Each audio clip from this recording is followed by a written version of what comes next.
For most creatures, finding a mate is a top priority, up there with getting a good meal. But the common rain frog has a funny shape that makes mating season a bit awkward, and that shape is round.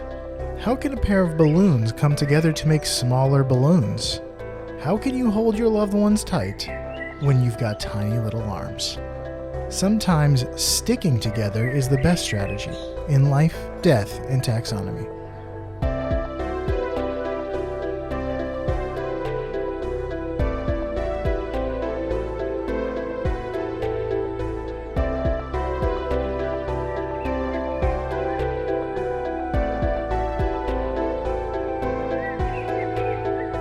Welcome back to Life, Death, and Taxonomy. It's your 30 minutes of interesting animal information. I'm Joe. And I'm Carlos. Thank you to Cassie for the creation of our theme song. To hear more of Cassie's music, please search Cassie Michelle on YouTube or Spotify. And thank you to Johanna for the creation of this week's artwork. To check that out, you can visit us at our home on the web at ldtaxonomy.com. And a very special thank you to our patrons, to Tristan Taylor, Jesse Raspulich, Carol Raspulich, and Richard Kaspar. Thank you so much for your support. It's greatly appreciated. Thanks for helping us keep the lights on. And today we're talking about a frog that sticks to its plans, but more on that later. Sticks to its plans. Yes, Plan A. Not Plan B. Yeah, we're talking about the common rain frog. Mm-hmm. Because it's just so... and it's not...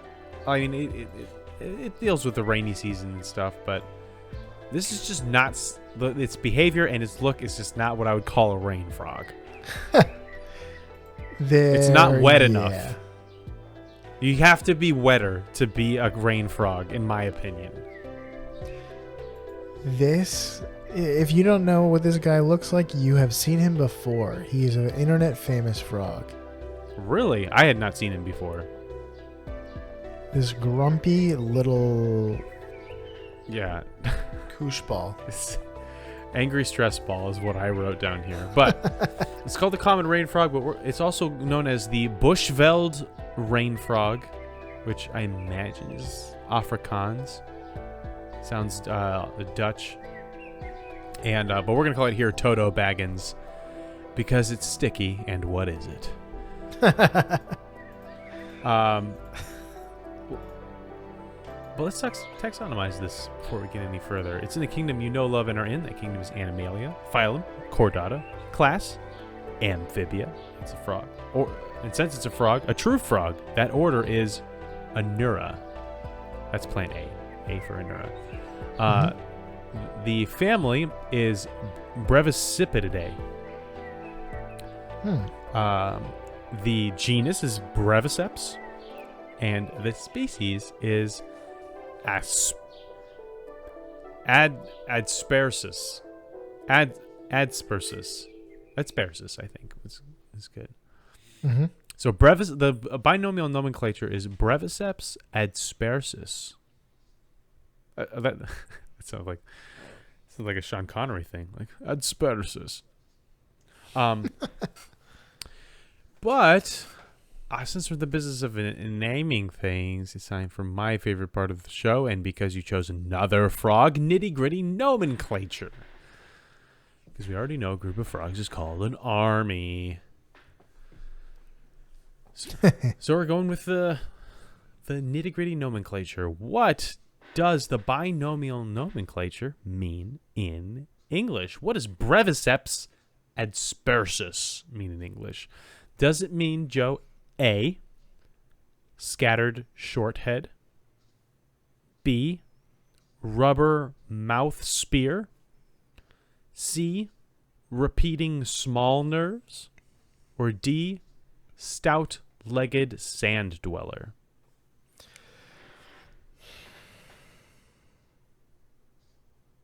What was the first one? Scattered short head. Scattered short head, final answer. Ding, ding, ding, you're correct. The most non sequitur one is that the right way to say that? The one that didn't seem like It was too out there for you to have made it up. What about repeating small nerves? I thought you'd get it. I thought I'd get you with that. Small for nerves sure. is what's small nerves? I know it doesn't make any sense. Is that even a word? Small nerves. Nerves. Okay. Yeah.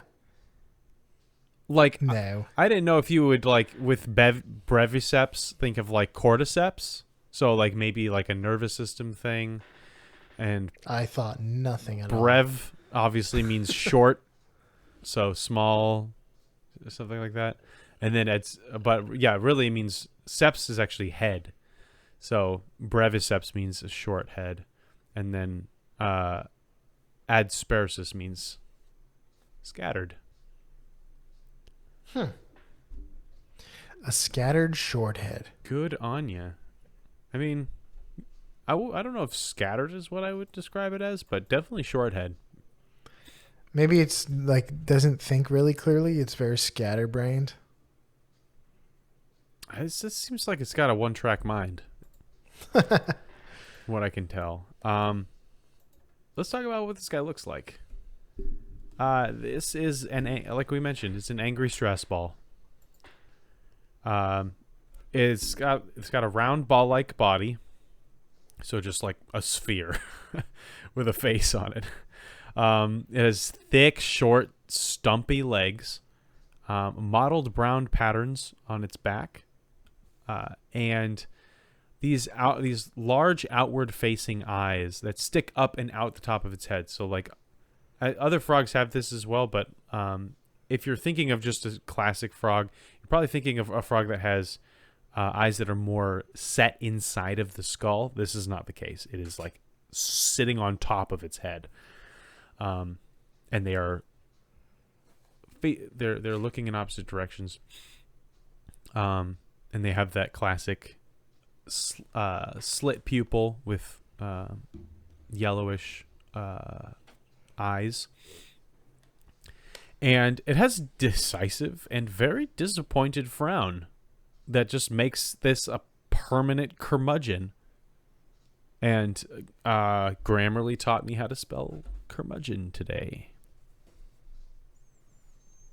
which I had never even seen written before.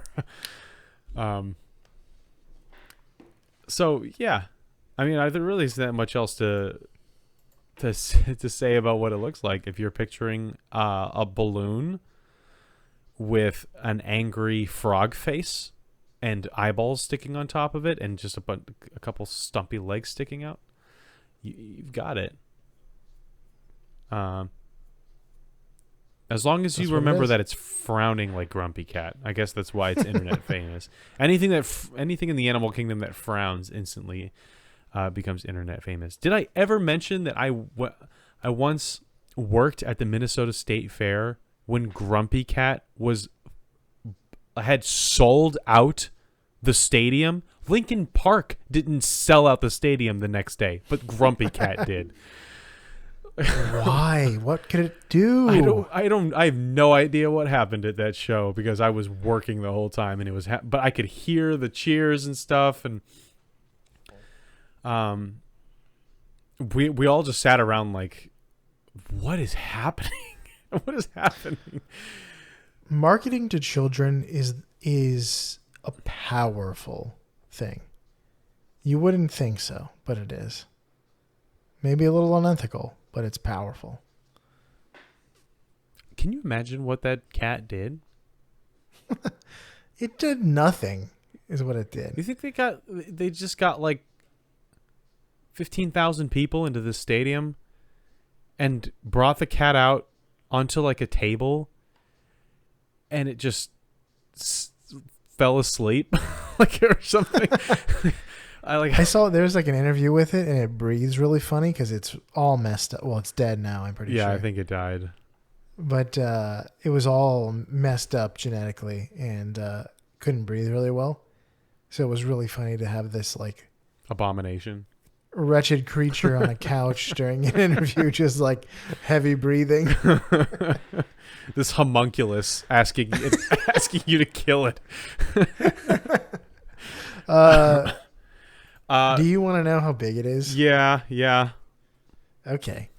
Welcome to the Beloved Measure Up segment, the official listener's favorite part of the show, the part of the show when we present the animal size and dimensions in relatable terms through a quiz that's fun for the whole family. It's also part of the show that's introduced by you when you send in audio of yourself saying, singing, or chittering the words measure up into ldtaxonomy@gmail.com. We don't have a new measure up intro this week. The age of Melissa is over. The time of the orc has come. The time of listening to something else has come. So you're not going to have to guess anything. I think this time we're going to be introduced by the common rain frog himself. Oh. So here's the sound of a desert rain frog when it is upset. This is the angriest sound it can muster. So without further ado, the listener's favorite part of the show.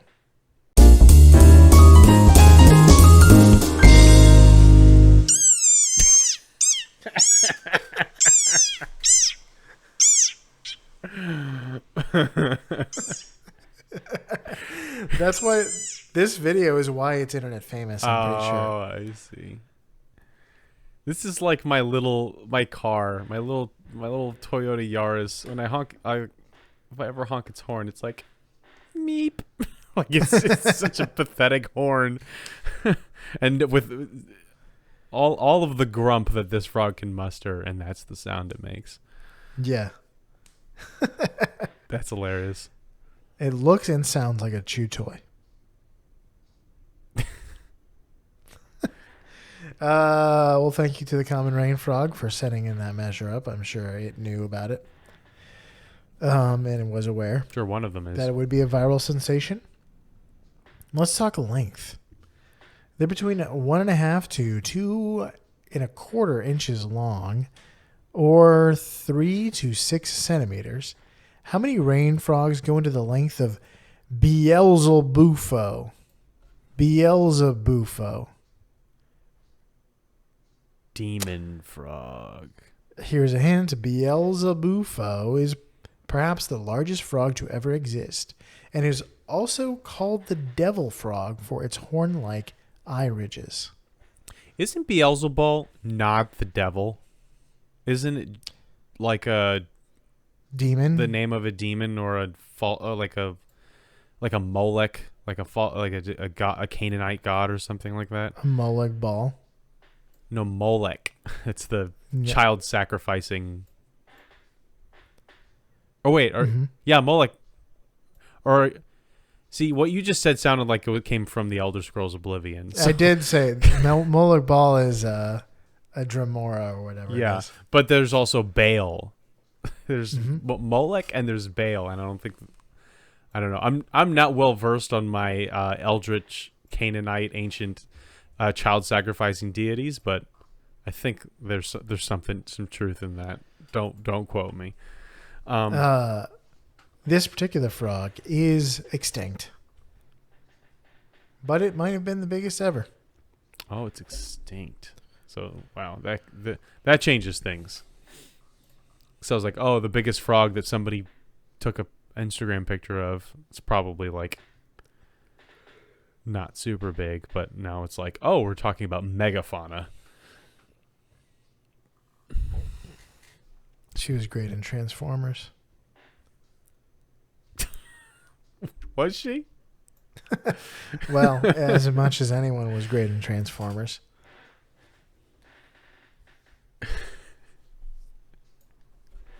I would come up with a joke, but I really don't remember anything that happens in the Transformers movies.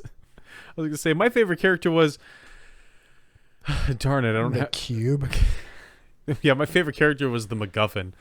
All right, so the length of this frog, this devil frog. Yeah. I don't know. I guess I'll say it's the size of my standing desk here. If we're talking about like prehistoric megafauna. So we're dealing with about 3 feet. We'll call it 2.5 feet. I could call it 2.25 feet, and just say, no, that's not going to work. Because imperial measurements don't go by tens. I can't do quick math. Okay, we'll go by, let's say 2.5 feet. Or 2 feet 6 inches. So I'll say 13. That sounds like it can't be the case. 2 point, yeah. Yeah, no. 13 rain frogs? Final answer? It's got, yeah. Yeah, that's, the math checks out. And I mean, this frog's got to be huge. If it jumped on you, you'd probably die. So, yeah. That's the final answer? Yep. The correct answer is 6.7 rain frogs. Oh. Frogs are little. Even big frogs aren't that big. Some studies suggest the frog could have grown to 16 inches long and weighed 10 pounds. See, I was picturing like Peter Jackson's Skull Island kind of frog. No. In fact, more modern studies put the estimates at around 9 inches, which is pretty much the size of a modern day African bullfrog. Yeah, those things are pretty big. So I had an instinct like, oh, maybe I should just go with like the size of a laptop, which I'm looking at right now, and just go with that because that would be a massive frog. Mm-hmm. But it's not like a prehistoric massive frog where it's like, oh, this is a sloth that was 14 feet tall. But alas, it turns out like there's no reason to get really huge as a frog. You're doing pretty well if you're little. Let's talk burrow depth. Their burrows can be 20 inches deep, which I assume is part of the reason why they're called the rain frog, because 20 inches deep, that's about the depth of like when it rains a lot, that'll get flooded out. So pretty quickly. And you probably see a lot of these guys coming out during the rain, like worms. Cute worms. Or grumpy worms. Grumpy little worms. But how many burrow depths go into the depth of the beach burrow a Virginia man died in when it collapsed in 2014? Beach burrow being a hole you dig at the beach. Oh. Beach burrow sounds like a neighborhood name. It does. But like beach, the tree. Like this is oak leaf. This is beach burrow. This is maple ridge. That kind of stuff. Yeah. Beach burrow. Here's a hint. The man was attempting to tunnel between two holes when his tunnel collapsed, burying him alive. Turns out people have died in simpler but similar ways. In even simpler sand holes on the beach. Like, you don't have to try to like tunnel between two holes to be in a dangerous spot if you dig too deep. Digging deep holes at the beach is fun until the tide comes in or the sand wall collapses. Holes on the beach can also hinder emergency vehicles, trap sea turtles seeking the sea, and twist ankles. Remember, kids, don't dig deeper than your shortest friend is tall. Always fill in holes before you leave. And that's a message from Sandy the sea turtle. Yeah. Only you can prevent beach holes. I couldn't find a recommended depth for a hole. But I did find everyone was like, you just fill it in before you leave. I think you shouldn't dig deeper than you should be able to see out of the hole. I remember when you're as a kid desperately wanting to make like a massive excavation hole and never actually being able to do it because either the sand was too silky and so would just pour in at a certain point, or you were too close to the water and it was too muddy. So they're like, I don't know, maybe just Pompano Beach just didn't have the right kind of packing sand. But I remember just like every time I went to the beach, I had this goal to just like to dig super deep, and it never ended up happening. Also, at a certain Me point, too. you dig to the point where you reach water, and then the water just starts filling up the hull. So then you're just standing knee deep, and you can't dig anymore. So I was prevented from causing any of these terrible incidents. But man, the idea of tunneling from one hole to another under the sand without some sort of breathing apparatus is on my nope list. No. That's the worst kind of spelunking. It's not even cool. It's the most dangerous, and it's not cool. All right. The length of this tunnel? No, the depth. How Oh. deep was it? Well, in order to collapse to the point where he couldn't get out, probably need more than a couple feet of sand over him. We'll just call it we'll call it an even but also appropriate but also macabre 6 feet. 6 feet under. 3.6. 3.6 rain frogs? Rain frog depth. Final answer? Yes. You got 100%. 3.6 rain frog burrows. This deadly tunnel was 6 feet deep. This man buried himself 6 feet under. Oh my gosh, that was not anticipating that. I mean, I guess I was hoping for it secretly. I mean, imagine being 6 That feet sounds deep terrible. and knowingly trying to tunnel and having 6 feet of sand above your head and not thinking, I shouldn't do this. Yeah, that's Not to besmirch the dead. Beach it was not a smash. not a wise choice. Not a wise choice. You know, maybe not his finest hour. Maybe he was having too good a time, didn't think about it through, and it cost him. Like even But tunnels let that are made out his- of rock, you know, the hard stuff, need to be reinforced. Yeah, I'm assuming it's not. This tunnel wasn't like 20 miles long. I think the holes were probably right next to each other, but still. But like, there's been similar stories where they're just digging down in like a 6-foot tunnel or a 6-foot hole, no tunnels at all, and the walls just come down and bury them. Don't do it. Yeah. Let their sacrifice be a lesson to you. Nope, that is a primal fear of mine, being buried alive. So don't worry about me. I'll do my I'm gonna do my part in not burying myself alive. I've never actually been buried in the sand like up to my neck like that. I don't think I could handle it. Yeah, like long ways, like vertically. Like to the point where I need somebody to dig me out. I can't move my arms. Like as soon as Oh, I got yeah. to that point, I like wriggled free. I was like, nope, this isn't for me. I don't want it. I saw a video of like a woman who had been buried vertically, and she was okay. Nothing bad, nothing horrendous happens to her.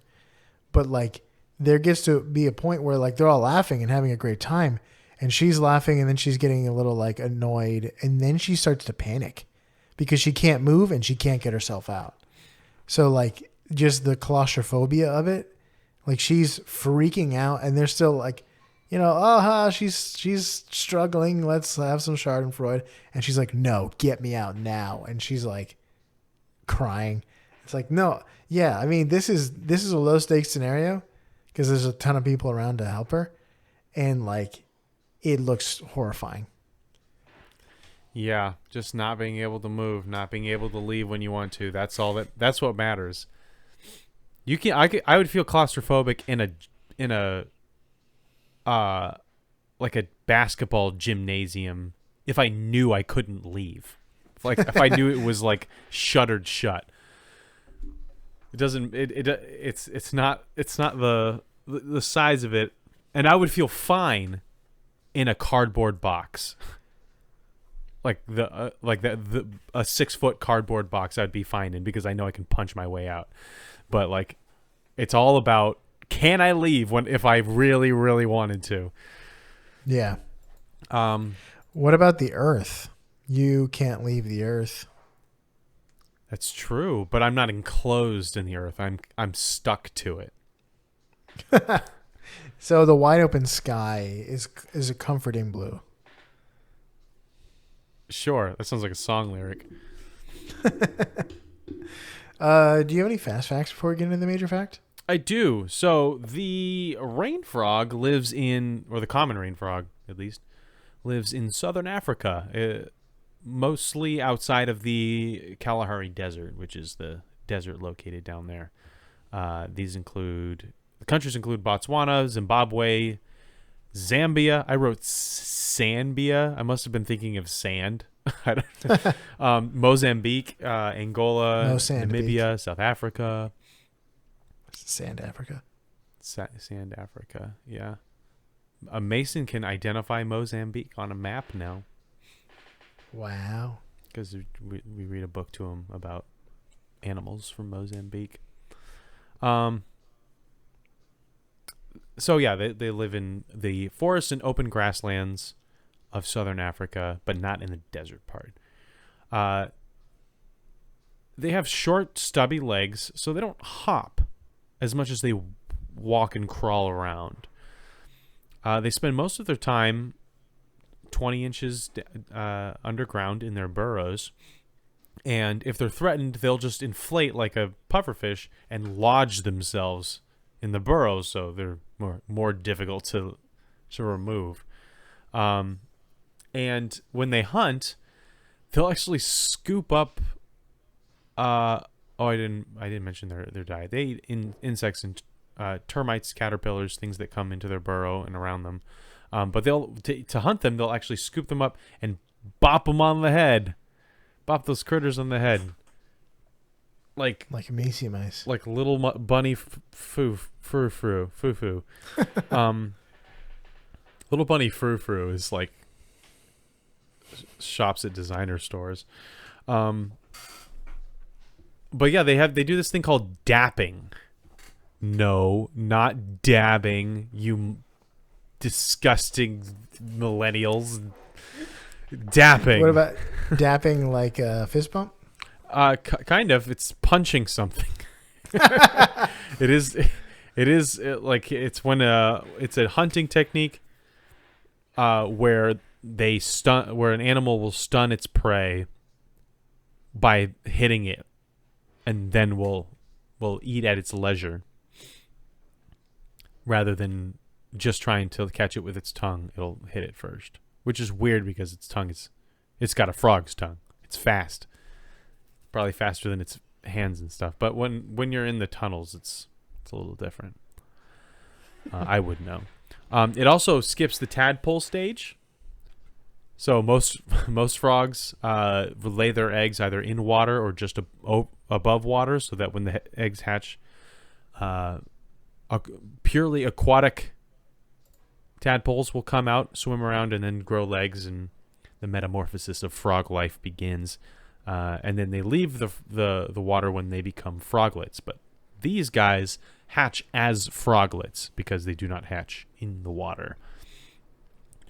So that's interesting. The froglet completely skips the tadpole stage.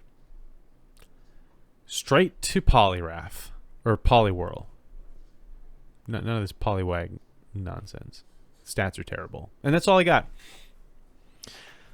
Okie dokie. Let's talk about the major fact, which I'm calling stuck like glue. Frog females are sometimes bigger than frog males, but they still like to be the little spoon. When frogs mate, the males latch onto the backs of the females in order to avoid just rolling away in the heat of passion. But the rain frog females have bodies that the typical spooning procedure it makes it a bit more difficult. Why? Because they're round. And not just round like a lot of frogs are round, but round like an actual balloon is round. Actually, a sphere sometimes. Males, though smaller, are fairly round themselves with short, stubby legs, and they just can't reach far enough to get any leverage on their rotund frog wives.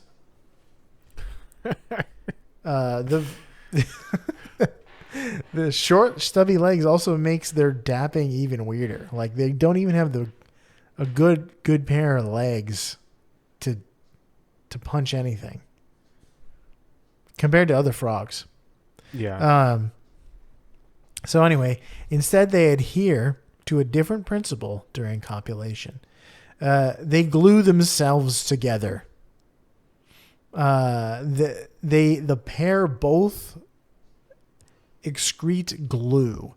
So according to researchers in Japan, males secrete a sticky substance from their chest and arms, while females secrete the same goo glue on their backs. The bond is about as strong as a good piece of Velcro, and it only starts to lose its adhesive. It only starts to lose its adhesive power after a few days. So once they're stuck together, it's like 3 days of being stuck together, with the power of Velcro. So you could go in there and like separate them, but they wouldn't appreciate that. What glue has joined together, let no frog separate. In some cases, frogs can stay stuck together for months during the egg-laying season. That's a commitment. I mean, that's impressive. That's an impressive commitment from a frog. And researchers have to stay up all night because they're nocturnal. They do this in the middle of the night.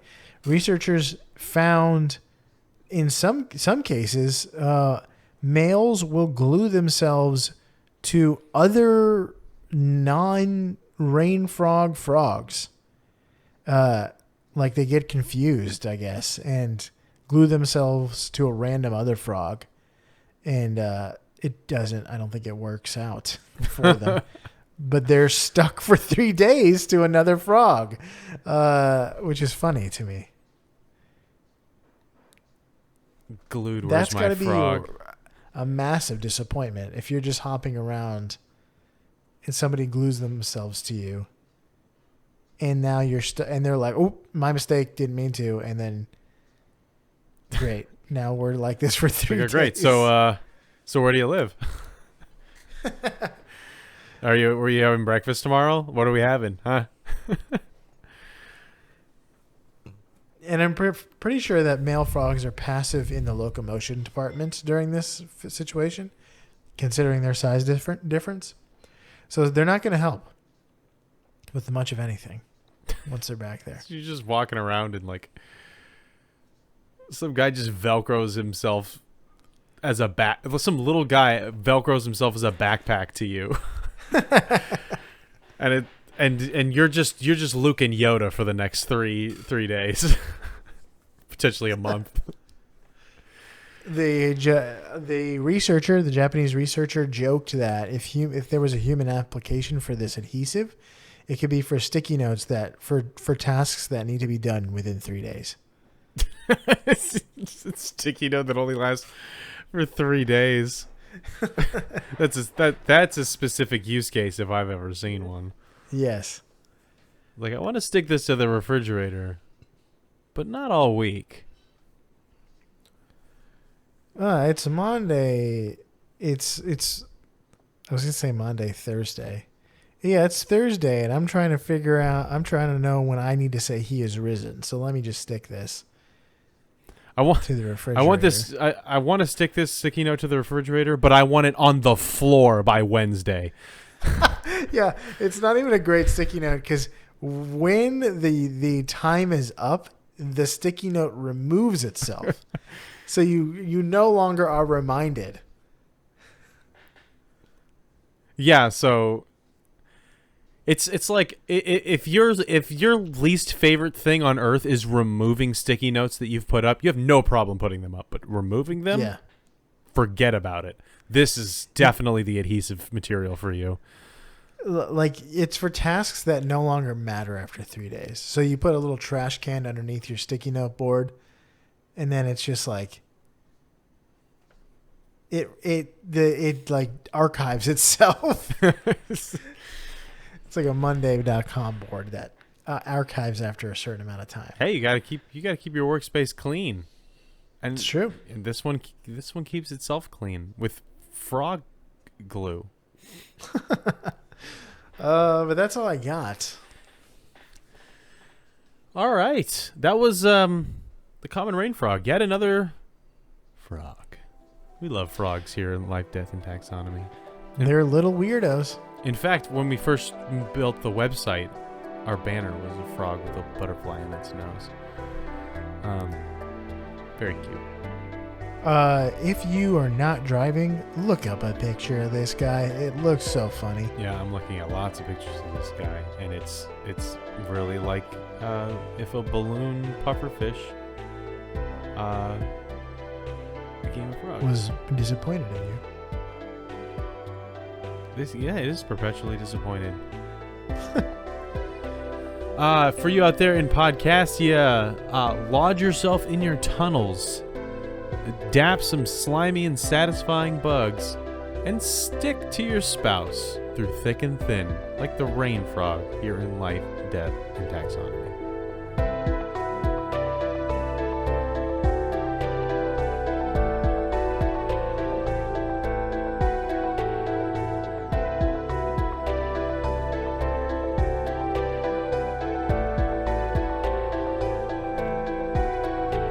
Hey Taxonomy Titans, I just want to remind you that we now have a Patreon. Patrons can see full video episodes and get shoutouts on the show. But ultimately, it's a way for you to help us cover some costs and get even better. Still, reviews are the best way to help us grow. So if you haven't left one yet, we'd really love to hear from you. As always, thanks for listening and engaging.